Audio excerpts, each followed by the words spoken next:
What's up, guys? Welcome into the Packers Total Access pregame show. My name is Clayton. You can check us out on packernet.com. Find me on Twitter at Packers_access. You can email us, PackersTotalAccess@gmail.com. You can text us 865-658-5824. Join alongside Jacob in Wisconsin here to talk a little Packers Colts pregame show. And before we do so, let's go ahead and give a quick shout out to the sponsors today. And that's the good folks over at Ticket King, the official ticket provider of Packer Fan Total Access Live. Wisconsin-based since '92, specializing in Packers tickets. They're Wisconsin's largest ticket source with offices next to Lambeau and in Milwaukee. Just click on the link in the video description that'll send you to theticketking.com where you can register for free as a customer. Go ahead and start shopping for your Packers tickets. Again, that's Ticket King, the official ticket provider of Packer Fan Total Access Live. We appreciate them supporting the show. So obviously we're going to dive into everything, all the information that's coming out. We'll right off the top mention that it has been pretty much released. It's Jayden Reed's going to be active. We tweeted this out earlier today. Ian Rappaport actually tweeted out well before the sun rose this morning. Wide receiver Jayden Reed listed as questionable with a calf and shin injury, is expected to play today, sources say. And then he went on to say, Adam Schefter also added, Packers rookie running back Marshawn Lloyd listed as questionable due to a hamstring injury that prevented him from playing in week 1, is expected to make his NFL debut versus the Colts per a source. So I think Rob Domofsky just tweeted out about Jayden Reed. He is active today. So obviously Ian Rappaport, no surprise there. He's on his P's and Q's. And I'm expecting Marshawn Lloyd to play too. So here we go.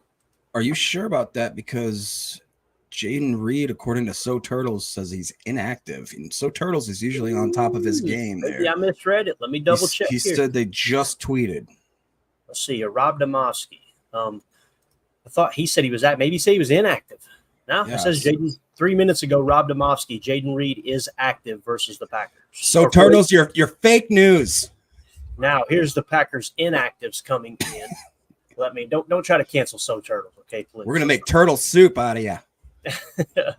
Let's see here real quick. And I'll show you guys where I'm getting this from. Rob Domofsky's Twitter page. He just tweeted out a few minutes ago, as you can see right here, Jayden Reed is active for the Packers. Okay. Mm-hmm. And of course, he retweeted Adam Schefter too. Packers rookie running back Marshawn Lloyd listed as questionable. That's the one I just read to you guys. So there you go. Ron Sample, Packers just reported him active. So listen, guys, it's 2 letters. So Turtles probably just. I was gonna say it could have autocorrected real easily for him. That stuff happens to me all day time. Let me tell you. So let's see what else we got here. Rob Domofsky inactives: Jordan Love, Catano Ladapo, Brenton Cox Jr., tackle Andre Dillard, Travis Glover, and Colby Woods. So those are your inactives. So that means Marshawn Lloyd and Jayden Reed are active, which is great news. Let's take a quick, now that we've got that pulled up. He said, I'm sorry, Underdog baited me. That Underdog does sometimes have a very late active and inactive status because they don't want you to bet on people that aren't going live, which is kind of nice. But anyways. Got it. All right. So did you just eat? Are you eating in between? Well, we got this is some kind of maple vanilla cookie. It's like shaped in a maple leaf. The cutest thing you've ever seen in your life. It's unbelievable. So anyway, go ahead. Question my masculinity. It's totally fine. I'm comfortable. So looking at the questionables here, Marshawn Lloyd, Jordan Love, Jayden Reed, those are the only ones that we were concerned about. So everybody else is healthy. We're good to go. It's just Jordan Love. So as if that's just no big deal. Just Jordan Love's out. Yeah. But, now, another thing we're trying to keep our eye on here, and I'm going to continue to pull it up on Twitter, are some key questionable guys for the Colts, which is DeForest Buckner and Kwity Paye. Those are the 2 I'm most concerned about. Now, we had Kwity Paye actually out there working out on the field earlier today. So let me go ahead and drop this down and get that up on the screen. And listen, I'm not going to try to sit there and paint a picture on whether or not he's going to play, but this was DeForest Buckner on the field earlier today. And this came in from on Twitter. Let me drop that down. Chris Widlick, I guess is how you say it, at Chris_WIDLIC on Twitter, said Colts defensive tackle DeForest Buckner loosening up. He didn't practice all week with a back issue. Obviously, he was listed as questionable on the official depth chart. My man seems to be moving good, but we won't know until here in just a second. So you guys in the chat, keep an eye on that for me, okay?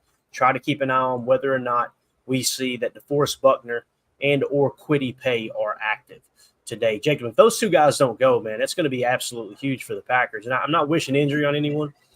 However, if you if DeForest Buckner is not in the lineup, boy, that makes it a little bit easier for the Packers up front. He is active. Tom Pelissero just tweeted out 15 seconds ago. So DeForest Buckner is active today. All right, there's the latest on that. Now let's see if we can find Quiddy Pay. Doing this live on the show, probably not the most professional, but just real quick while you're looking that up. I mean, I was kind of scratching my head as to if those two were going to play. That was a massive part of their defense, obviously. Now that he's back in, you ask yourself, is he going to be 100%? Will it affect the way that he plays his game? I can't think otherwise than it must, right? If you're questionable going into the game, there's no way, you're obviously not 100%. So will that impede what he does in his tool bag there? I hope so. I don't hope for injury either, but I'll tell you, I do not want him to play well. I'll say that. I think that's fair. Back injuries are tricky. Obviously, it's ruined the careers of many players. And if you've never had a back injury, you're probably rolling your eyes, just tough it up. For those of us who have had severe back injuries, I had 2 collapsed vertebrae. Let me tell you something. It's a humbling experience when you struggle to wipe your own rear end. I'm just going to tell you. That is the worst feeling in the world. You're talking about feeling like just a worthless human being. When that back goes, I'm telling you, everything. It is horrible. Everything goes. You can't tie your shoe. It's horrible. The fact that these guys get out there with injured backs and actually play, I still do not understand. I will never understand how they're able to do that. So I think you're spot on, Jacob. I think it will limit his play a little bit. However, last week, man, he looked like a dog. He looked really solid. He is a dog, man. He is. What do you think about them not having Blackman in the secondary? I feel like that might be the biggest or more. That's what we need to look at. I'm going to pull that up on PFF real quick. I'd like to know what his PFF grades have been. Do you mind if I hit a couple chats while you do that? Go ahead, man. Knock it out. One that I really wanted to highlight quick, Blake B. This is one that's close to my heart. He goes, I'm watching the game in a B-dubs full of Lions fans. Malik, I need you to give me something to cheer about. I also would have to go to a B-dubs today, even though, again, I live in Wisconsin, I pay Wisconsin taxes, and I'm forced to watch the purple sons of whatever. On a more serious note, though, Blake B came in and he said, Posse, I could use some thoughts and prayers. My parents were supposed to be at the game today. My dad had a heart episode and they had to cancel. Things are stable now and he's on his way home. That's horrible. Hope that, everything is going to be fine with your parents. And everybody say a quick prayer today for Blake B's parents for sure, man. Sorry to hear that, Bub. Legit. Yeah. If there's anything we can do, you let us know, pal, for sure. Yeah. Nothing to play around with there, but thoughts and prayers to you, bro. Man, hell of a segue there. No, it's all good. I'm glad you brought it up again, man. I honestly have a belief that, like, if you got multiple people, if you got a group of people, that I think there is power in prayer. I really do. There's no doubt in my mind. And there's people rolling their eyes right now. That's cool. You guys do your thing. I've witnessed it firsthand, so we'll just leave it at that. Even if you don't want to think of it as in a religious type of thing, there's studies that show that human beings, if they concentrate on certain things, like, it changes, like, wavelengths, whatever you want to call it. Like, there is physical, there's non-believer scientific evidence to suggest that for sure. Exactly. Yep. So anyway, Julian Blackman. Here we go. Week 1, 62.4. Tackle grade was solid at 85.5. Coverage grade 67.7. On the career, though, starting in 2020, his rookie year, 60.8, 60.7, 62.3, 68.3, 62.4. So, not the greatest PFF grades, but I will say this, consistent, right? He's a good tackler. Yeah. And he did play all 79 snaps last week, so he was a legit starter. There's no doubt about that. They're going to be missing him today. So that the weak spot of their defense, the way it's been explained to me, is definitely their secondary. Their linebackers aren't nothing to write home about either, but their secondary is kind of the weak spot. It just got weaker with Julian Blackman being out. So I'm telling you, man, I know everybody's convinced just run the ball, but I think there's a chance that Malik Willis comes out there, and if they give him a pick-a-side approach today where he can read the defense by picking a side, high-low concept, this side cover 2 beater, that side cover 1 beater, and they'll probably try to mix and match those to the tendencies that was shown by Gus Bradley in Indianapolis last week. meaning, all right, when we on strong side of the formation is where they like to play their 2 high, or on the strong side of the formation is where they like to play their 1 high type thing. If that's the case, then you attack it in that regard. Now, listen, you want to lean on the run. If the run gets going, you stick with the run. Don't misunderstand me. But they load the box and run stutters, and they're giving you some shots down there in the secondary. Take them, no doubt about it. I'm with Nick on this one, though. Nervous about O-line protections. I understand exactly what you're saying. And the reason being is because if they do get pressure with just 4 and they don't blitz and they're just kind of playing loaded box and not really keying in on the pass too much, they do those pick stunts. And to see them do it from an overload front was pretty impressive, and that just shows the athleticism of their interior defensive line to be able to scrape off that side that the pick's taking place. You gotta protect Malik. But here's the thing too: the best way to protect Malik Willis is get the ball out quick, and the best way to get the ball out quick is design a game plan that suggests you do that, specifically off play action and where he's comfortable. I don't know how comfortable Malik will be under center, so you might see a lot of gun sets today. You might see a lot of that and running that play action in that regard. So we'll see. I'm rooting for the kid because I'll tell you, man, I think that dude. I don't know if you've seen Taylor Lewan came out on the Chicago Bears. I'm pretty sure it was a Chicago Bears show, but he said Malik's a great guy, but he can't read a defense to save his life. Essentially, what he said. Did he really? It was bad. He kind of drug it. There's nothing better than somebody saying he's a great guy, but man, he sucks. Like, okay. Yeah. So I personally love that he said it because there's no one giving the Packers a shot in this game. I love being in that position personally. So. Real quick, I think we covered this a little bit in passing on an old episode or maybe the other day. Nick McSwain again is asking, is Myers setting the protection? I imagine so, because wasn't that a big deal too, as far of taking stuff as much as you can take off of Willis's plate as you could to just let him go in there and run a pretty vanilla game plan? If I heard correctly last week, the way they operated in week 1 and their plan to operate was Myers is setting the run protection, the run scheme, if you will, that run blocking, basically setting the mic for run plays, and Love was setting the pass protection. Okay. So now both of those are probably going to be on Myers. They haven't come out and said that. Of course, the coaching staff didn't tell us that first bit of information. That got leaked out by beat reporters. But if Love wasn't setting the run, I guarantee you Malik Willis isn't. And now my guess is Myers will be setting the pass protection too. Could be wrong. I just have a hard time believing with everything they had to throw on Malik Willis's plate as far as learning this offense. And here's the thing too, like, this isn't on LaFleur. This part is on Goody. Like, I haven't heard LaFleur say anything specifically, but the vibe I get is he wants Clifford to be his quarterback. All right. And again, this is just Clayton, the Packer fan, personal opinion. And it felt like Goody wanted Willis. Okay. So now LaFleur has to get Willis ready and all that. Right. I don't know, man. It just, that kind of feels like there is a little bit of divide there. Now, obviously LaFleur's on board with it in the media and all that, but just stuff I've heard behind the scenes, it kind of felt like LaFleur was much higher on Clifford than Goody was. And Goody did make some public statements. Maybe that's what they're basing that off of, the people I heard it from. If you guys remember the presser, he basically said he made a lot of mistakes this summer. So that kind of forced him to go with Willis in that regard. But Goody isn't the one who's got to teach him the offense in 19 days or whatever it was, right? So it is what it is. So we'll see, though, man. I'm pulling for the kid. Let's go to the weather forecast real quick for today. Obviously, everybody out there tailgate, man, there's a lot of people out there, too. Looks like a really cool crew. So tailgate warm-ups, whatever, 74 degrees. By kickoff, it's going to be 81.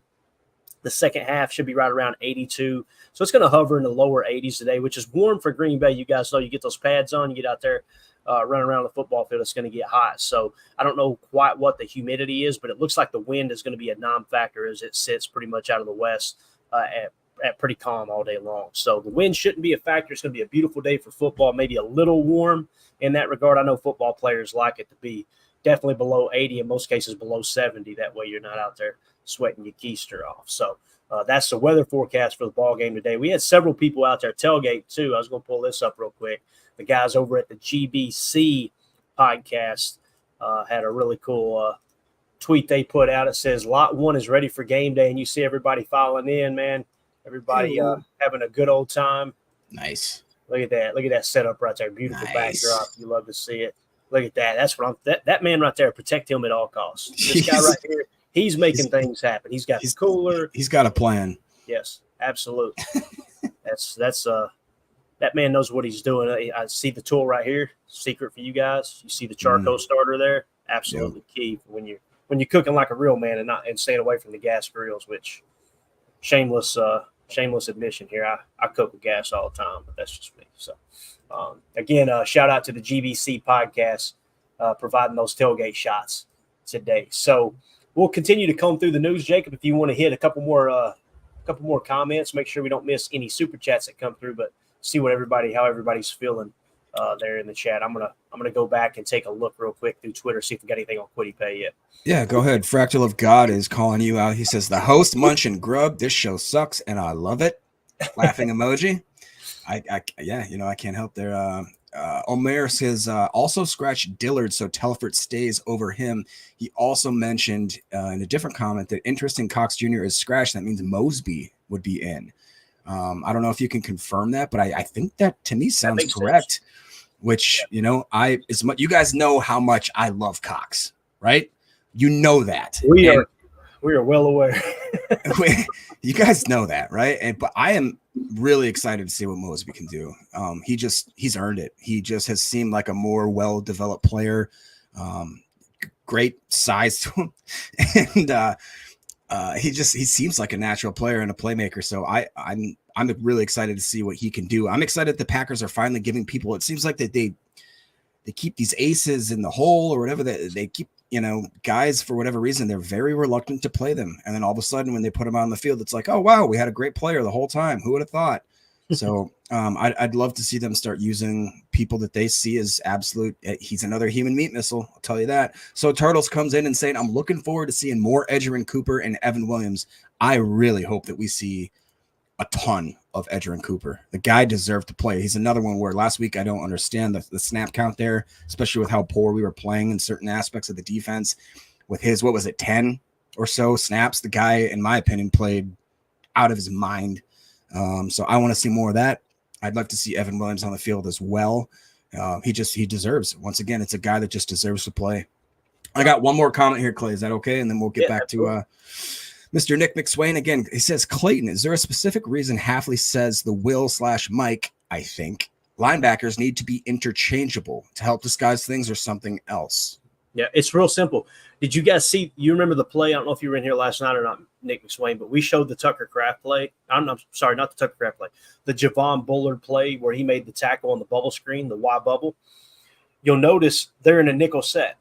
Technically, on that play, it was AJ or McDuffie, right? Isaiah McDuffie was technically the mock on that play, and Quay was the will.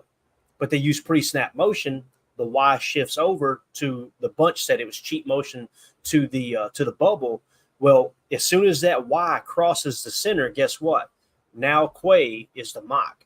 So one of the reasons, not the only reasons, but the main reason that Hafley says they have to be interchangeable is because there's so much pre-snap motion like that.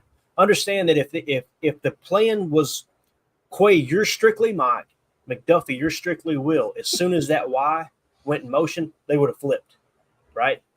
So Quay started pre-snap as the Will, and he ended post-snap as the mock, if that makes sense. So that's one example of what he means by they've got to be interchangeable. That and their jobs really don't change. The reason I say I like Quay lining up as the mock the majority of the time is because with Quay as the mock the majority of the time and you're showing a middle field closed pre-snap look, even if you're in shell 2, you've got your nickel on the wide receiver. That's the matchup you want on the slot. You do not want a linebacker on a wide receiver. We would all agree, right? So you want your best pass coverage linebacker to be over the Y because there's a greater chance that the Y is going to attack in the passing game than the running back. So that puts the will on the running back. Now, a little pre-snap motion, I think it's pretty obvious that the way Hafley's playing it, at least early, it may change today, is when that Y goes in motion, then you guys' responsibility you just switch, trade off. All right, you've got his responsibility now. And again, last week, I don't know if there's pre-snap motion on the Barkley Will touchdown, but that Will touchdown ended up being on McDuffie, right? he was man coverage on the running back. You want that height too. Like Quay Walker is significantly taller than most linebackers, right? That's why his RAS is through the roof along with his athletic ability. You want Quay to be the taller backer to be that mock because they're covering down the seam against the Y. Or even in some cases, they may go with a tray look, which means 3 targets on one side, and the tight end just runs a drag underneath. You pass that off to the wheel, and the 2 goes vert. If the 2 goes vert, that means Quay picks him up vertically, right? And he's going to play that because what's most likely going to happen in those scenarios, I think that you're going to see a lot of Tampa 2 this year, which we've seen in week 1. That's where the interception from McKinney came from. Because I think what Hafley's doing is throwing some matchy top principles into his defense, and he loves the fact that Quay is versatile enough to cover the seam. That's his strength. So when you say interchangeable, though, that's what we mean. A lot of pre-snap movement, a lot of pre-snap motion. And there's going to be specific days, too, where Hafley goes, I really like Quay blitzing right here. I like Quay being able to blitz against this guard. The guard struggles with the speed rush. That's what Quay's got. So let's blitz Quay 3 to 5 times today. That's the game plan, right? Well, guess what? If somebody attacks the seam, essentially McDuffie, even though he's playing Will, his role is kind of assumed as a mock now because he's covering the seam because you want to blitz Quay. It's all situational, and you want your linebackers to be interchangeable because if you're interchangeable, then the offense can't really key in on, okay, that's what that guy's responsibility is. Hopefully that answers the question. Just a random fun question before we get into another thing. So Turtle says, Clay for new OC. If, for whatever reason, everybody in America is unable and the Goody calls you and he goes, Clayton Bigsby, I need you to be a coordinator either of our defense or our offense. Which job are you accepting? I'll tell you this. The first thing out of my mouth would be, man, I really appreciate and before I say appreciate the offer, Goody go, you hear his accent, this guy's a moron. Let's get him there. And it would not go any further than that. Now, listen, it's easy to sit here and look at the plays over and over and over and die. You understand that, like, the coaches had this much time to go through that tape, and they got to get right on to the next opponent. Like, it looks and sounds much easier when you're sitting behind a computer monitor breaking down the all-22 and stuff. I was thinking about this the other day. I'll say it this way. And I know that was a joke. That wasn't a serious question. Please don't take my ego's out of control here. But I was sitting at a high school game Friday night, and I'm watching mistakes that the coaching staff's making, right? And everybody does this at high school games, whether we're correct or not. And I'm watching the mistakes they're making. I'm like, man, look at the height advantage over there. They're really just allowing – they're not even looking at the flats on defense. You can attack it that way, this, that. And then I watch the coaches interact at the bench, and they got the monitor set up there. And I'm going, it's not just about X's and O's. It's about those coaches being able to connect with those players and get the best out of them. This is Bill Belichick 101. Players win them, coaches lose them, right? And when I seen that in that interaction, I'm like, I don't think I could do that. I don't think I could connect with players the way you have to as a coach. The X's and O's, that's easy. That's cake because it's just a matter of sitting down, being willing to learn and understand, all right, here's what they're trying to do. All it is attacking space and defending space. But when I seen those coaches interacting with the players, I was thinking, I'm too big of a hothead. I would suck at that. I would be Jim Mora going, playoffs. That would be me. Right? So anyway. Okay. Any other comments in there, Jacob, or is that it? Let's hit this inactive real quick. I'm sorry. Nate Atkins on Twitter. I think this is accurate. I was kind of cross-checking it with some other guys. I just want to give him credit because he's the first one I've seen. At Nate Atkins _ says Josh Downs is out today with the high ankle sprain. DeForest Buckner and Kwity Paye are playing. So the Colts inactives are wide receiver Josh Downs. That's a big one, I think. I think it's definitely not going to help. Quarterback Sam Ellenberg. I think I'm saying that right. Ellenberger. That's weird. Strong safety, Julian Blackman. Offensive line, Tanner Bordolini. So there's your rookie O-lineman from Wisconsin, right? Offensive tackle, Blake Freeland. Tight end, Will Mallory. And defensive end, Jannard Avery. So those are your Colts inactives as it sits right now. I'm going to continue to comb through Twitter and see if we can find anything else. I believe that's correct. Omer basically highlighted what you had just said there. Blake B brings up another good point here. He goes, Cooper is probably familiar with Richardson from the A&M versus Gators games. That's another aspect that we forget about is these guys aren't just meeting each other for the first time. Some of them have like years worth of rivalries under their belt already with certain players. I forget that myself sometimes, so I think that's kind of cool. Chewy says this is what's going to happen. Head coach is Clayton. OC Jacob. Really? DC's Tim, that's for sure. Wide receiver coach is Emilio. Offensive line coach is Carly. All right. I'd rather be like the strength and conditioning coach, to be honest. I'd rather just be like something that I don't have to have my my name on the line, and I can just go in there and do a couple of whatevers before the game and just be like, look, I'm gonna macho man, get them all jacked up, pumped up on the sideline. I want to be slapping dudes. You know what I mean? That's more what I think I'd be good at. But I think Emilio, wide receivers coach, that sounds about right. Definitely Tim with the D. He's blitzing 11 every play. Exactly. Just firing. I like Carly too. Carly in there running the offensive line, have those guys terrified of it. She's like, you got to get your hips low. I've had 3 children. You think I don't know how to get my hips? You've never given birth to a child. You haven't really struggled in life. I can hear it right now. She's right too. My God. The Falcon comes in. Shout out to the ladies today, man. Y'all, ladies out there, my goodness, y'all are the real MVPs. There's no doubt about that. I'm a mama's boy. I grew up a mama's boy, and that woman. I hear some grown men complaining. I'm like, boy, oh boy, if you had to live in my mom's shoes for one day and the childhood she faced, you little B word. Let me tell you. Game day. This was cool. The Packers Fence tweeted this out. Game day. Packers Fence.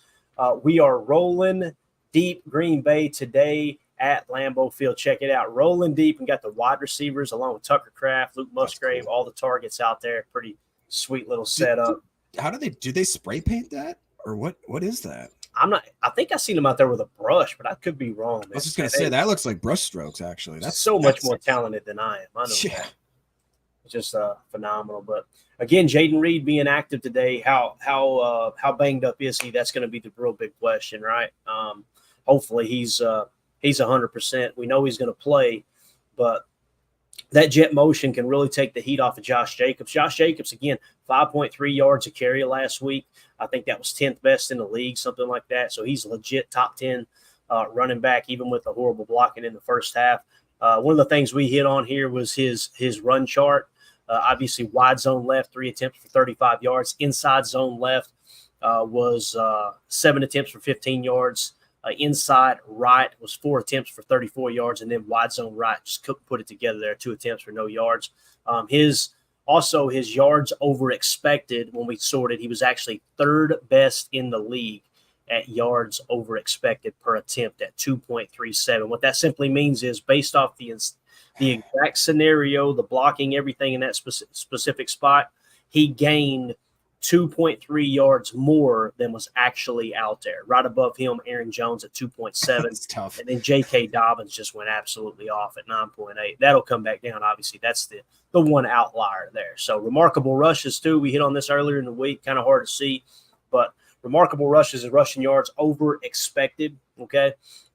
And Josh Jacobs was 6th there with 32 rushing yards over an expected 7 rushing yards on that play. He got 32, so 25 more yards over expected. That was the 6th most remarkable rush according to Next Gen Stats in Week 1. Can you bring that back up real quick? Yeah, I would say the 33rd team. It wasn't easy bringing down these guys in Week 1. Josh Jacobs finished 9th in the league at 3.44 yards after contact per rush. There's a remarkable rush there. You just kind of glossed over, we got our boy Josh Jacobs there at number 6. Well, look who's at number 5, bruh. Oh, yeah. Jaden Reed, wide receiver. Rush yards 33, expected rush yards 6. So he had 27 over expected. That's awesome. My man was just bouncing. Look who's down at number 20 there, Mr. Emmanuel Wilson. How about that? How about that? Yep. Catch me outside. Catch me outside. How about that? Yeah. All right. Anyway, so there's your running back update as far as Josh Jacobs. I think he's poised to have a great year. I'm eager to see what they do today, where the box is probably going to be loaded, obviously. Just keep an eye on the chat for me, Jacob, if anything else comes through. And we're going to roll through some other key statistics. Let's talk about their run game real quick. That's cool with you guys. Jonathan Taylor last week, 16 carries, only 48 yards, 1 touchdown. So his run chart he had the most success, and they ran it the most inside zone right. Okay, well, I shouldn't say zone, inside right. That simply means between the center and the tackle on the right side of the line. So that's your A-B gap runs on the right side, 10 attempts for 43 yards and a touchdown. Wide zone right, so outside of the tackle on the right side, 2 attempts, -1 yards. They really struggled to get that going. Switching to the left side, inside between the center and the tackle, so A to B gap left, he was 2 attempts for 3 yards, and then wide left outside of the tackle was 2 attempts for 3 yards. So really he made his hay right there in the inside right runs, but 4.3 a pop's pretty darn good. They kind of settled in. You could see they were running a little zone read with Anthony Richardson. What I would do this week, make sure that Kenny Clark, the majority of the time, we were talking about how the mock and the will have to be interchangeable. Safeties have to be interchangeable too. But those defensive tackles, what I would try to do is get Devontae Wyatt and Kenny Clark on the field as much as possible. And I will make sure Kenny is playing that right side from the offense's perspective. Let's make them play left-handed today, right? That should be the goal. So that's how I approach it. And plus, in my opinion, Preston Smith's probably our better run defender off the edge. You've seen him shut down the zone read last week. Every time that Jalen Hurts tried to run it, his wingspan is just unbelievable. Preston Smith. Yeah. So have him kind of protecting that outside. Put Kenny on the interior on the right to take away that little safety valve, if you will. You can tell Jonathan Taylor's way more comfortable running inside right there. So anything you want to add to that, Jacob? Any comments we got so far? If not, we'll keep it moving. That looks – obviously he has an area where he likes better than others, where he's been more successful. So I would assume the Packers organization understands that and maybe is trying to do some things to shore up. Otherwise, I just had to shout out my man, Damon. Oh, he's the fighter of the night, man. You don't know what that is? I do not know what that is. You don't? I guarantee chat will know what that is. I'm such a square, as they used to say back in the day, man. I have no clue what's. You never watched It's Always Sunny in Philly? Dude, I hate it. You hate it? I think I have not met another human being that doesn't like that show other than me. I think it's vastly overrated. Super overrated. Gotcha. But there's parts where it might be the funniest stuff I've ever watched in my life. I'll say that. All right, Damon's cool with it. He likes it. There you go. All right, that's all that matters, man. To each their own, right? So here's another thing, man. The Colts have some speed. Alec Pierce was the second fastest player recorded in the NFL in week 1 at 21.21 miles per hour. That was on that deep crosser. It was almost like a post or a hybrid between a post and a deep climb there. Hit 21.21 miles per hour. Again, it was a hell of a throw by Anthony Richardson. Pressure in his face, kind of stepped back flat-footed and just absolutely launched that thing. And then third fastest player in the league last week was their kick returner, Anthony Gould, not Livingston Gould, but just Gould, okay?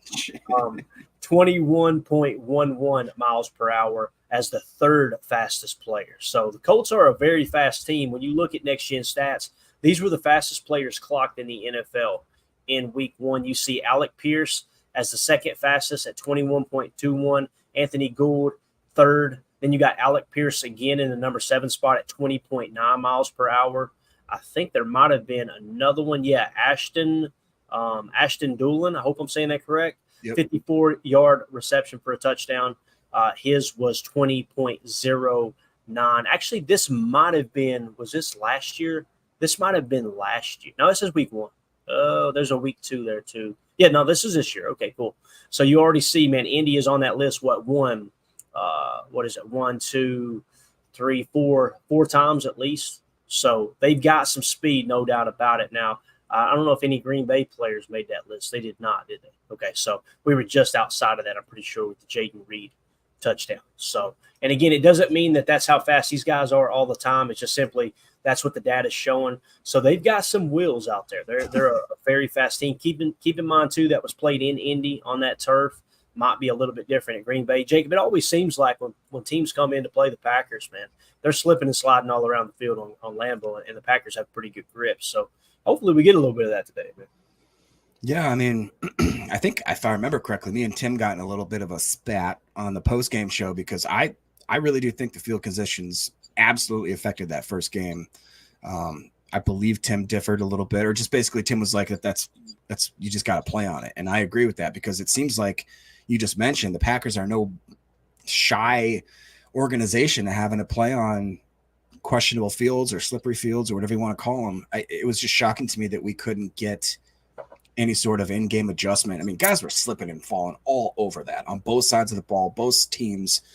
So I hope that coming into this game, being a home game, obviously, that we do have a little bit better field traction, and that we have a better adjustment if for some reason we don't. And because to me, in my opinion, it was a clear factor in that game. I'll just put it that way. Yeah, definitely. Go ahead and hit the chat. I'm gonna comb through real quick. I see you got a few of them marked there. Yep. So Mr. Greg Rice was wondering if Clayton opens up the post-game chat, which he usually does. He says, who will join me? So he's calling on other PTA posse members to join up and ride. Respect Oranges is saying, today feels like a Watson and Kraft day. I definitely agree with Kraft, but I don't know what the connection between Willis and him as far as Willis and Watson will be. I hope that that's true, but I just for some reason see him doing a lot of dump-offs, short-range stuff, similar to what happened if you guys watched the frickin' crap show. It was the Badgers game against Alabama. We came out, we looked amazing. Of course, our quarterback goes out with a sprained knee within our first drive. Once they put in that backup, you could tell the offense was just we had nothing. We couldn't hit a slant to save our life. It went to basically short swing routes from the running back and little small dump offs to the wide receivers and the tight ends. And I hope that that's not what's going to happen today. For Willis, I hope that he has a little more in his bag so he can at least make some mid-range throws, because if they're able to just completely shut off any sort of throwing capability and they're able to stop the run, it's going to be a long day in Green Bay. Last comment here before we switch it back over would be from Greg Rice again. He goes, I hope to see LVN and Quay go off today. I think LVN needs to have a big game. I had so much high hopes for him. To be honest, I had a lot of high hopes for Gary, and I think that both of them kind of a little bit underperformed for where my expectation level was for them. So I'd like to see our edges, DNs, whatever you want to call them now. I really do want them to eat. If we do get a sighting from Mosby, I hope that guy makes the absolute most out of his opportunity. And wouldn't it be cool to see him get a sack in his first actual start? That'd be pretty cool. Yeah, absolutely it would, man. You see here, we got our boy Xavier McKinney warming up out here. Packers just tweeted it out, man. It looks like it's going to be a beautiful day at Lambeau. There's nothing better than, as Wayne Larrabee says, a sun-splashed afternoon at Lambeau Field, man. Going to be awesome. So let's see here. Do you think Wayne actually talks like that in real life? Do you ever see that comic where he's like, everybody talks like this when they're in the announcer voice? I don't know, man. When I first got started podcasting, I had a couple people reach out and like, hey, man, if you need help with your voice, I can help you with that. I'm like, you need help with your voice? I'm like, bro, I'm a fan talking football. I don't need to get out there and try to sound professional. That was so pretty weird. good. I'm telling you, I know I can do it. I I just couldn't look at my damn self in the mirror after it. It's so cringe. It's weird. It's fake. And I'm not saying Larrabee does. Larrabee's got pops, man. He's got a hell of a voice. Oh, his sounds it doesn't sound I'm talking about these aspiring podcasters who get on there and they're like, I've got a voice coach. Bro, that is weird. That's strange. You need to go touch grass, take your wife out to dinner. Just don't practice on the speech and just be yourself, man. That's the same thing as somebody reaching out to be Clayton. We got to work on that face. You know, is there anything we can do to change the face? Maybe just narrow the bridge a little bit. I got a guy in LA. He can take care. Get away from me. So weird. So strange. I was talking about the pass chart from Anthony Richardson. Here's the thing, gave me some hope, guys. 9 of 19. Not that good, bub. Not that good. 212 yards, though, 2 touchdowns, 1 interception. If you watch the interception, it's what we talked about all week. It's that short to intermediate throws. He does it. He really struggles putting touch on the pass. He overthrew. Safety came in, made a diving interception. You're going to get 2 or 3 opportunities a day to pick the ball off. There's no doubt about it, right? Especially if we show a little shell and make him, read the defense and play underneath the safeties. It's going to be absolutely huge. His pass chart here, obviously, the deep touchdown pass to Alec Pierce that we talked about, he hit that 21 miles an hour. That 60-yarder was deep left. He also hit on a 57-yarder deep center. All right, he was 2 for 3 in the middle of the field. That short that intermediate area right in the middle of the field. He's 2 for 3 with 67 yards and a touchdown there. Deep right, he was 0 for 2, so didn't connect there, right? And then with the main thing that sticks out here, Jacob, he loves to throw to the left side of the field. So as a defensive coordinator, you really need to take that into account. He's most comfortable throwing to his left, right? If that's the case, bring pressure from that side, right? If he's going to consistently be looking to throw left when at all possible, get pressure in his face on that side. So you might see a pass rush where maybe they take the defensive tackle spy off today, put a little contain on the front side, on the right side, Gary's side, and bring pressure from the left when it warrants it, right? What you can do is get him going away from his comfort zone to the left, scrambling right, and then you've got to contain on that backside waiting on him. That may be a way to play this as well. It's not going to be that simple, but just something to keep in mind there. He was 0 for 3 throwing intermediate to the left. You see what I'm saying here, guys? He was 2 for 6 intermediately. And then underneath, he was what? 3 for 7 on short passes. And then he was 2 for 2 behind the line of scrimmage. Obviously, my grandma can do that. She's been passed away for several years now. But so, again, 3 for 7 short passing and 2 for 6 intermediate. Take away those deep throws, whole different ball game. You see what I'm saying, Jacob? How that interception, again, I'm pretty sure that was one of those 0 for 3 with 0 yards on the left side there too. So try to get them uncomfortable, bring some pressure off the left side, in my opinion. If you're going to blitz off the left, and it doesn't have to be a cat blitz or anything. Blitz that A to B gap, show a little mug there from Quay or Edgerrin Cooper if he gets more snaps. Make him play left-handed today, man. Yeah, people may not agree with my take on this, which is shocking, I know. But I just don't feel like Anthony Richardson is a good quarterback. I think he's an athletic quarterback, but I don't think that he possesses the actual capabilities to read, diagnose. He's got all the talent in the world as far as athleticism goes, but you take away that deep shot to Pierce and a few other that were kind of lucky throws, in my opinion, that I watched. I mean, the guy only completed 9 passes, and I couldn't tell if Hafley was actually taking a slight at him or whatever, but I can't remember the exact phrasing of the question, but they're like, how do you feel about Richardson? And Hafley was like, those 9 throws, he had some good stuff in there. And it was like, I couldn't tell if he was being serious or the fact that he's like, he made 9 throws. Like he just said, I could go out there with a torn rotator cuff. Pretty sure I could get at least 4, NFL quarterbacks out there throwing 9 for 19. And some of them were bad throws, but you get those ones where that 60-plus yard ball that he threw in the air, that's absolute freak stuff. Like you can't, and he did it while he was crouching down, trying to avoid a sack or whatever. It's like that's incredible. You can't teach that. So sometimes talent will just overperform, what people's capabilities are. So I hope that we can contain this guy. I don't want to even put it out there in the universe, but I have a weird premonition that we're going to make Richards is going to come to Green Bay. It's going to be another one of those games where we make him look as if he is going to be the MVP. And then for the rest of the season, he'll poop the bed. But for whatever reason, he's coming into Green Bay and he's going to look like everybody in the front office of Indianapolis be slapping hands, dunking Gatorade on each other. CJN in the chat, member of the PTA posse. Appreciate you, buddy. He said X is not getting burned like that Houston safety. No way. Yeah, and you could see the safety kind of underestimated the arm strength. You had guy in man coverage trailing, and the safety just got beat over. I don't see X making that mistake either, CJ, and I think that's a great point. Also, Judah Tom in the chat says, keep in mind it's only Richardson has only played 6 games max.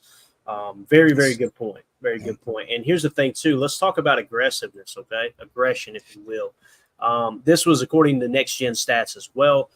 I think it was the aggressive percentage of throws they made, meaning throwing into coverage essentially. Anthony Richardson led the league 26.3% of the time. He was making a quote-unquote aggressive throw. The dude really doesn't like the check down, probably because he struggles with it. So just keep that in mind today as well. His scramble chart, we were just talking about, he seems to be, at least through 1 week, more comfortable throwing to his left. His scramble chart suggests he likes to roll left as well, okay? So if you bring pressure off that side, you're flushing him away from the side that he's most comfortable scrambling towards. Now, listen, some of this could have been the game plan in which Houston maybe fired off of the right side and that forced him to roll left, forced him to throw left. The coaches got all that information, and they know. I didn't have the time to break all that down, but just on the surface here, 3 attempts scrambling to the left, 26 yards, 1 attempt. That was outside left. Inside left, 1 attempt for 19 yards. Inside right, 1 attempt for 8 yards. Inside or outside right, 1 attempt, 3 yards, and that was the touchdown run. Okay, so just keep that in mind. He likes to roll left. He likes to throw left, and all that's going to come into play for sure. So, can I mention something real quick? Yeah, man. So, John Karamazov, thanks, man. Karamazov. He says, "Hey, are the episodes not uploading to the podcast? I haven't seen them on there. Unfortunately, it sounds like there has been an issue. Ryan's been doing we got it squared away. Basically, here's the deal. Without going into too much detail, we've changed hosting companies, and they were supposed to let us know when that changed. They did not. So me and Ryan both have been uploading every single pod. We've cut multiple podcasts for the last 4 days, and we just found out this morning that they're not uploading.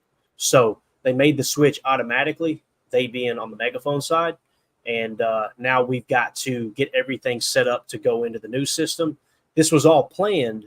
It's just they did not. I shouldn't say it's all planned. It was planned. It just wasn't planned to take place yesterday. So I will keep my and Ryan's conversations private. I'll just say, for those who are upset that there's no podcast going out right now, Ryan is more upset about 100-fold. So we're getting it taken care of. But thank you for bringing that up, John. We will get it squared away. And I think it's going to be bigger and better, to be honest with you, this new host.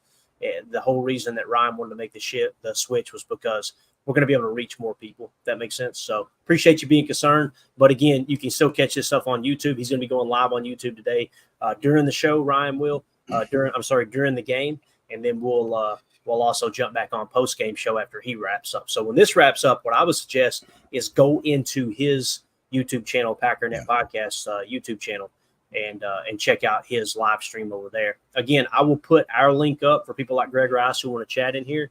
But if you guys go over there, you got plenty of people to chat with too, and it's usually the same crew that follows over there. So he did say too today. He posted on Twitter that he's aware of the problem. He just got all of his backlogged episodes uploaded, and he basically said Clayton didn't want to deal with it, so you can find his stuff on YouTube. And if we do end up getting it going through the rigmarole of putting it back up there, that's eventually where you'll find it. I did check Spotify, and I did see his stuff finally did get uploaded. So awesome. Good deal.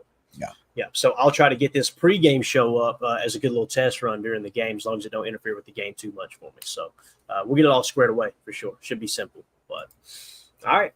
Good deal. Appreciate you bringing that up, though. That way we can kind of let the listeners know. Let's talk about some tendencies here, Jacob. Week 2 opponent. Let's look at it from the Packers' perspective first, okay? Our Week 2 opponent, obviously, Indianapolis Colts, okay? Their defense in Week 1, man coverage rate, 5.1%, all right?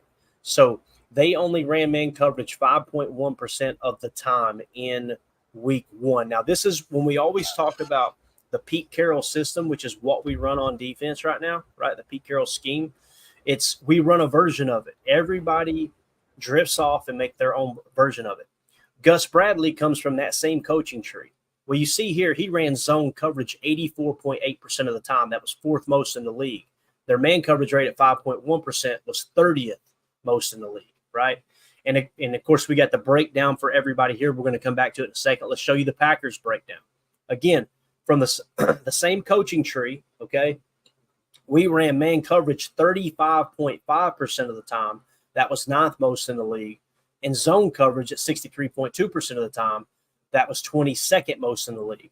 So you guys know going into the offseason, we were talking about what's going to change with Hafley's defense. Our best guesstimate was we're going to play more man coverage, but we're still going to play more zone than man. When I say we're going to play more man coverage, we're going to play a higher percentage of man coverage than we did under Joe Barry last year. I think we would all agree Week 1 didn't work out that good, bub. Gave up 34 points, right? So I'm hoping we're a little closer to 50-50. Or I'm sorry, a little closer to more zone coverage than that 35.5% man we played last week, albeit we did take away the ball 3 times, and that's huge. Should have won that game. We should have. But I can't just sit here and say, no, the defense wasn't at fault when you give up 34 points. It was ugly at times. Now, the positive, we shut the run down fairly well as a team. I think it was 3.8 yards a pop. That was, I want to say, top 10 in the NFL. I think I've already deleted those graphics there. But we were a top 10 rush defense in week 1 as far as yards per attempt. The passing defense was what was just, it was a stinker. So let's go back now to the Colts on defense, okay, and how much man they run. 5.1%, zone coverage, 84.8%. Now, look at our receivers here on this graphic. Routes ran against man coverage. Christian Watson ran 7 routes. He had 2 catches for 8 yards, okay? The target rate was 28.6% of the time. So we targeted him the most in man coverage, okay? Jaden Reed had 8 routes ran against man coverage. He was targeted 12.5% of the time. He had 0 receptions against man coverage last week. Okay. Romeo Doubs, 10 routes ran against man coverage. He had 2 receptions for 29 yards, and the target rate was 20.0%. And then Dontavion Wicks routes ran against man, 4 routes ran and 0% target percentage. Okay. So we just wanted to show the target rate. And who did we target the most in man coverage? Same as last year, Romeo Doubs, right? It seems to be one of those guys that he really likes to target. But Christian Watson, too, when we get in man coverage, Love is looking to hit Watson. All right, now let's shift to zone coverage, okay, which is what they ran the majority of last week, they being the Colts. So versus zone this year, we ran against the Eagles. They obviously played a lot more zone too. Romeo Doubs had 24 routes against zone. He only had 21 receiving yards. Look at our boy Jaden Reed. 20 routes against zone coverage, 138 yards, 4 catches. Target rate was a quarter of the time. So what you're seeing is target rate, man coverage, Christian Watson, zone, Jaden Reed. So when you look at, once again, the Indianapolis Colts playing zone 84.8% of the time, that would suggest, not a slam dunk, but that's to suggest Jaden Reed's going to get a lot of targets today. Okay, so just keep that in mind. I think Jaden Reed, the fact that he was so effective against zone last week, he just feels comfortable finding those wide open spaces and being able to protect himself. I mean, you've seen the catch, the 70-yarder. The dude gets out there, butt naked through the trailer park, makes a catch, immediately finds the nearest defender, jukes him out of his freaking jock strap, takes it to the house for 70 yards. So, anything you want to hit on there, Jake? I just wanted to hit on the tendencies a little bit and show you guys that if the Colts play it the way they did in week 1, right, then they're going to be playing a whole lot of zone defense. Yeah. 2 points I guess I'd want to cover is I'm just worried that Jaden Reed is not going to be able to be as efficient or applicable, I guess, because of the fact that simply Jordan Love isn't the one throwing darts to him. I don't know how many of those passes were caught by Malik Willis, if any. And the other thing is I think we need to put out a missing persons report and see if anybody can find Dontavion Wicks. He apparently was supposed to be our secret weapon this year. I didn't see much of anything from him last week, and I don't know if that's going to change this week again with a quarterback that's coming in just basically doing patch jobs, but it'd be great if we could see him maybe just I don't know what the issue was. I don't know if he wasn't keying on him, if he wasn't running good routes, if they were, for whatever reason. He was running great routes, as always. He just had 2 drops. The drops, here's the thing, too. Go look at the passes. I'm not going to tell you how to think, but those passes were behind him in some cases too. Like at least one of them was behind him. There was somebody else that had a drop along the sideline. It might have been Bo. The ball was behind him. Jordan did not have a very accurate day. There's no doubt about it. But again, ball hits you in the hands, you got to catch the damn thing. If you can touch it, you need to catch it. That needs to be the kind of rule of thumb. So my dad used to yell at us in school ball. If you can touch it, you can catch it. That's exactly right. So again, Dontavion Wicks here, he obviously played a lot more zone. He's a route runner. He creates separation. I imagine he would be an absolute dog against man coverage. Today might not be the day for him. The big thing for me is Jaden Reed. Actually, it just depends on how much Dontavion gets on the field because everybody's healthy. You're not going to take Jaden Reed off to put Dontavion Wicks on unless he needs a breather. So if everybody's healthy, Dontavion Wicks is going to get minimal snaps again probably. And again, playing a lot of zone. If they do come out in a lot of zone, look for Jaden Reed. If they come out on the man coverage snaps, they'll probably try to target Christian Watson. But I don't expect them to be winging it all over the yard unless the box is just absolutely loaded. So that's kind of how. What is Emilio trying to steal cookies again from the house? Oh, did you hear the dogs? I can hear the guard dogs. It's amazing that y'all can't hear this fan I've got going, but you can hear the dogs downstairs. That's wild. It was light. You can't quite hear it. It's they're in rare form today. We got Lincoln, our German Shepherd. He weighs well over 100 pounds. He's just an absolute monster. He has to duck when he goes under the trampoline because he hits his head. That's how tall he is. He looks like a horse. Wait. You have a trampoline? Yeah. Oh yeah. Mandy had to have a trampoline. Why do you have a trampoline? Yeah. Mandy.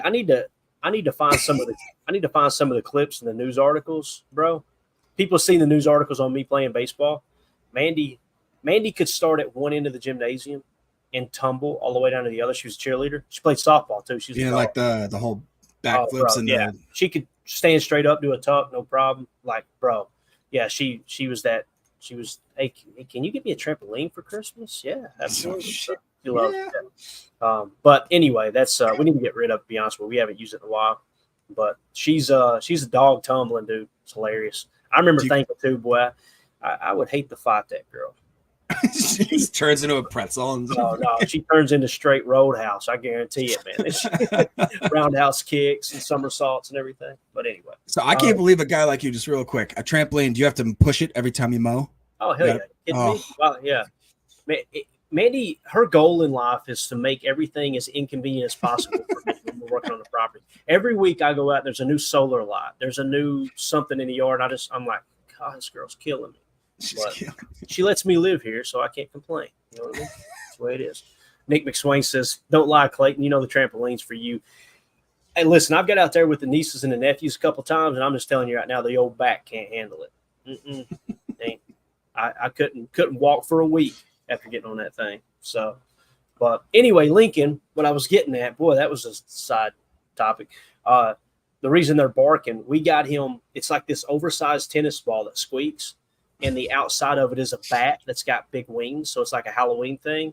And he just thinks it's hilarious. He just packs it around squeaking it. Every time he squeaks it, my brother's dog goes off. So that's the barking you heard.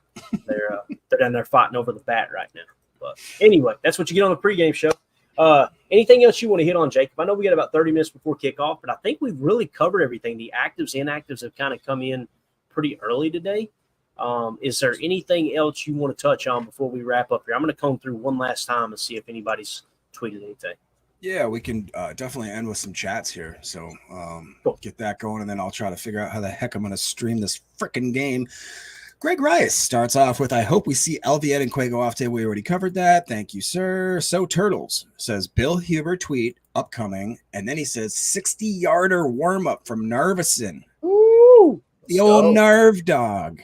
I hope that he has that's a tough thing for him because he did go out there and made some kicks. Obviously, we want to see him make all of the kicks. What was your opinion real quick on that? Is because that we've talked about how the special teams, that was a weird shakeup, to be honest, as we started this season. It was very unexpected. I don't think that anybody, I know Tim was surprised. I know I was surprised. What's my take on what? The kicker? Just the kicker situation, how he did, and if it's, resonating well with you that they made that change. And I think you got to take Goody and Bisaccia and LaFleur's word for it. I think that they wanted Carlson to work. He came back, and the reality is they didn't see enough improvement. He improved. They were all vocal. He improved. We just didn't think it was enough. So they said that they were really high on Narvison in the draft. Now, obviously not high enough to take him with a draft pick. But what it sounds to me like is, as far as the kickers that didn't get drafted that were available, they had the highest draft grade on Narvison. So that's probably why they chose to go in that direction. I think, listen, someone pointed it out to me that Ryan Longwell, the year that Ryan Longwell took over as kicker, and obviously he ended up being the kicker in Green Bay forever, that year they drafted a kicker and they ended up cutting him and signing Longwell. Longwell ended up being a long-term solution. So it could happen. It could. I personally like Narvison. I have no reason to not like him. Every kick other than the one he missed was right down the damn middle. And I'm telling you, it was end over end. To me, it looks like he's a solid kicker. It's when you start to worry, Jacob, is when you get these kickers that's missing right, left, right, left, right, left. It's like, oh, man, they're really trying to zero this thing in. Narveson, like I said, he pushed that one. I think he pushed it to the right and ended up hitting the goalpost. But you go 3 for 4 on field goals and 2 for 2 on extra points. I don't know what else you expect other than you want an elite kicker. If you want an elite kicker, you got to go out and draft them in the 4th or 5th round. You got to do it. And you got to take multiple swings and be willing to take the heat, the criticism for spending a draft pick on them. So that's how I see it. Let's do this real quick, and we'll get back to the chat, what you got over there. Matt Schneidman tweeted out, Sean Ryan, right guard, with the ones during warm-up. So it sounds like Sean Ryan will probably get more snaps than Jordan Morgan again this week. They'll probably be rotating, I would imagine. He also tweeted out, first time I've seen A.J. Dillon back at Lambeau Field since the Packers put him on season-ending IR. He's on the field observing warm-ups in a bucket hat. So good to see Dillon back on the field there, back with the team. Obviously, he's out for the year. So Sean Ryan looks like, as it sits right now, is going to be at right guard with the ones and probably get the bulk of the snaps. You can go back to the chat now there, Jake. Quick question, though. Did Sean Ryan have the bulk of the snaps at right guard in the beginning? I haven't asked you guys. I haven't been with you. We haven't covered that. Yeah, versus Morgan. He had the bulk of the snaps last week. I know that. Okay. So he definitely had more snaps than our boy Jordan Morgan last week. So gotcha. Deepwood 4 says sports media is what's wrong with sports. I agree with you, and I would say that media is what's wrong with everything, basically, in general. Checking out Gypsy Mike. It says he got a face for radio and a voice for silent films. That's me, baby. That is me. Omer comes in and shifts the whole skylight here. He says, tired of Jair, underperforming, 3rd year of it now. You always get a take from Omer pregame that someone is bad. He's always going to let you know this guy's on my crap list today. So I will say, me and Tim go back and forth on certain things. Tim loves Quay. Tim loves Jair. I'm not impressed with either of them. I'll be honest. I don't think that Jair is worth top 3 cornerback money. I just don't. This was Bill Huber's tweet right here. This is the kick from the 50. So obviously it's good for 60. Bro, that was good. Another 5-10 yards. My man. Did you see that thing? Pretty solid. Look at that. Oh, that's easily good from another 5 yards, right? Yeah, I think so. And here's the thing that they're doing in warm-ups. Most of the time, someone's out there gathering the information, hits, misses from different depth, obviously to see what the kicker's range is that day. Even if there's no win, kicker might not be feeling as strong one day than the other, right? So maybe they put his range at 60. Keep that in mind. If the game comes down to a field goal, like Vegas is potentially saying, might have Narveson for the game winner today. That would be absolutely awesome. So that'd be cool. Gotta just look beautiful out there, man. Bill Huber, the GOAT with the tweet there. Appreciate that, man. Y'all make sure you go give him a follow at Bill Huber NFL. So, yeah, I definitely feel better about Narveson than I do Carlson. And I know it's early. That could change. At the end of the season, we may come away going, Narveson was worse than Carlson. Right now, I just don't feel like that. I feel like he's better. I do. I think I agree with that sentiment. I do. Plus, I can't help the fact the dude's from like 10 miles away from me. And so I got that Homer stuff going on there. Nick McSwain says, hope Ja doesn't get burned again. I feel like the Colts are going to blitz a lot today, ? I agree with, I hope Ja doesn't get burned again. Do you think the Colts are going to blitz a lot? I haven't got a chance to look at their blitz ratio, to be honest with you. But I think it'd be smart. Typically, that Pete Carroll defense, they like to get pressure with 4. And Gus Bradley does seem to be he presses way into zone coverage. He's my kind of DC, to be honest with you. I'm not saying he's good at the job. I'm just saying the way he calls the game, I would rather play a lot more zone than man. The majority of your interceptions come off of zone coverage. The interception last week with McKinney, Tampa 2 zone coverage, right? There was another interception too, or another takeaway. I'm trying to think the other interception, but it was the Jair Alexander one. It was technically zone, but Ja broke off of his zone and freelanced and went and got it himself. Whether you like that or not, I can understand the pros and cons of both.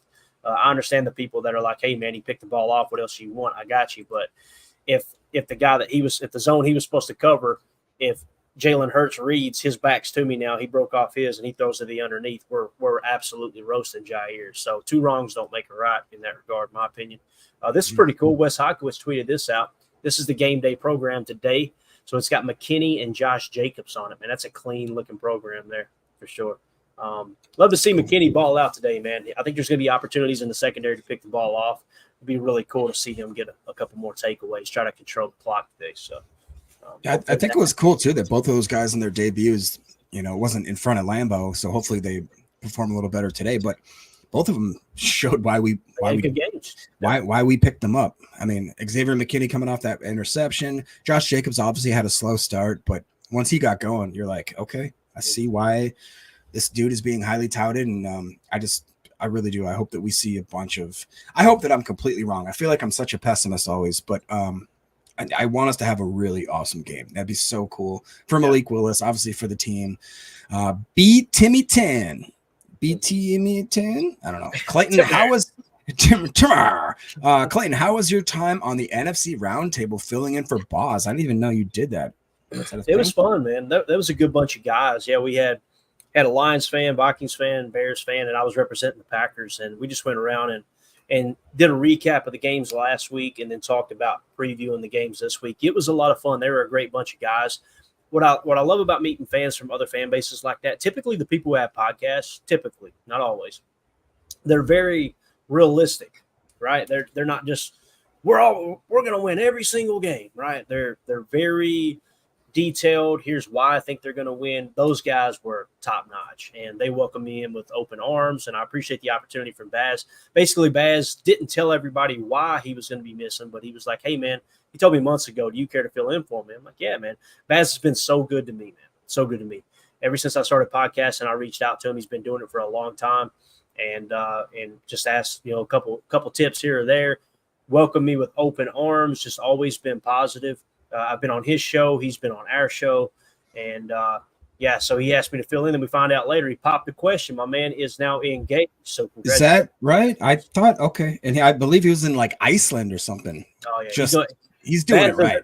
He doesn't half-ass anything. That dude does everything first class. So I look forward to meeting him one day. He's a great dude. And there's so many great fans, not just the Packer fan base, but like those guys on the roundtable and other fan bases. You can choose to be positive. You can choose to be negative. You guys know my Twitter. I'm going to be positive. I'm not going to say anything to anybody on Twitter that I wouldn't say to their face, right? Because that's called chicken bleep. And I'm always going to try to encourage people rather than tear them down. You want to know? You think there's not times that I don't want to tear people down? Like if somebody's being an absolute a-hole, but you know what I do? I hit that mute button or that block. I like hitting the mute button because they're literally just talking to a wall and they don't even know it. I don't even see your comments anymore, dude. And you're just out there ranting. That's the way I approach that. Because life's too short, man. I ain't going to get on there and just argue with people. And when you approach it that way, you draw to you what you are. You know what I'm saying? Like I learned a long time ago, if you're an a-hole, guess what? You're going to draw to you a bunch of a-holes. That's the way that works. If you want more money in life, you got to give more money away to people who need it. If you want more time in life, man, I don't have enough time to do the things I want to do. You got to be willing to sacrifice that time and donate it to a good cause and go out and actually help people. I'm telling you, man, whether you're a believer or not, and you guys know I'm a believer, I'm not going to shy away, but I'm never going to shy away from it. Whether you're a believer or not, there's a thing called what goes around comes around. And let me tell you, it's real. In my faith, it's whatsoever a man sows, that too he shall also reap, right? What you get goes around comes around. We heard that a lot back home. But there's my little soapbox. I just say that because Baz has always been good to me, and I always try to encourage people. I'm not great at it. I'm the farthest thing from it, but that's the goal every day is to just try to be a little bit better human being, man. And like I said, ask my wife. I suck at it, but I'm trying to get better at it. So. I completely second that. Baz is awesome. If you guys don't ever check out his stuff, you're missing out. Really, really great guy. Very knowledgeable. So I'm super happy for him. And the last chat here, Tucker missed the first half for the Rays. Tucker missed in the first half for the Ravens, meaning the best kicker. best kicker of all time, supposedly, which he also did miss when we had that little scrimmage at the Packers Ravens stuff. So it does happen, and we should all, take a grain of salt with all that kind of criticism. And like Clayton just said, I need to work on that. I need to start muting people on Twitter. I need to start being more positive, and I need, people fan how you want to fan. I think it's good to take a look in the mirror sometimes and be like, hey, you kind of suck right now. You should change that. I've had to do it to myself so many times. It ain't even funny, man. I'm just telling you. But now, all that being said, I'm going to probably lose my mind today if the Packers lose. But I'm going to try to be better. All right. My big thing is, listen, first of all, just like the Eagles game, we're underdogs in this game. Everybody's picking the Colts to win. Anytime someone's missing their starting quarterback, that's the way the odds are, right? Yeah. It's going to come down to turnover differential. It's going to come down to controlling the middle eight. It's going to come down to controlling the explosives. Last week we sucked at the explosives, right? And we're not going to go through it and dwell on it over and over and over again. I know this. We're going live for a post-game show, win, lose, or draw. And when we go live, we're going to be talking about what happened and why did it happen. That's how it's always going to be on the post-game show. Also, you're not going to get in here and get a bunch of people that are depressed. I tell the guys every time, guys don't want to do a post-game show, don't do it. Totally cool, man. I completely understand. I'm pissed too if after a loss. But we're not going to get on the post-game show and act like a bunch of damn crybabies and make everybody else miserable. We're going to get in here, have a good time, talk about what happened, why did it happen, how do you fix it moving forward, what's the coaching staff going to key in on to try to right the ship. That's how we always approach it. If we win, we're going to have a lot of fun. We're going to get in here and cut up and talk about what happened, why did it happen, and have a good time. That's the goal. So you're always going to get that on this show. We're not the most professional, as you've already caught on. We don't know the most about football, as you've already caught on. We damn sure don't run a good ship, as you already have caught on. But we're always going to get in here and just try to – I want people to leave the show in a better mood than they came. That's the goal every time. That's a good point. With that being said, let's get out of here. I'm going to get a couple things set up for the post-game show and get settled in here. I think we're going to order some food for the game, so that's exciting. You guys know. What are you going to eat, Clay? Right, we were talking about it earlier, man. We were throwing around a couple of different ideas. We got a place here locally called Barbaritos.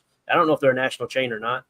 They do like kind of American Mexican type, like what do they call it? Mex-American, Marimex, whatever it is. Anyway, their quesadilla, their quesadilla is so good. So I'm kind of craving that. But with that being said, I'll go downstairs and say, Mandy, I want Barbaritos. She go, too late. I already ordered some. So I'll eat whatever she gets. That's the married life. So let's hope there's not a whole lot of flags today. Okay. That's the only thing I'm wanting. I want these guys to stay out of it, to be honest with you. Point. And also just a quick shout out to our boy here. We changed that. We were making fun of Mark Davis's bowl cut there. This meme just broke me down on Twitter. Look at the backpack. That grown-ass man walking around with a backpack. I love it, dude. Absolutely love it. I mean, to be fair, you don't become a billionaire paying other people to cut your hair. You throw that bowl on top, baby.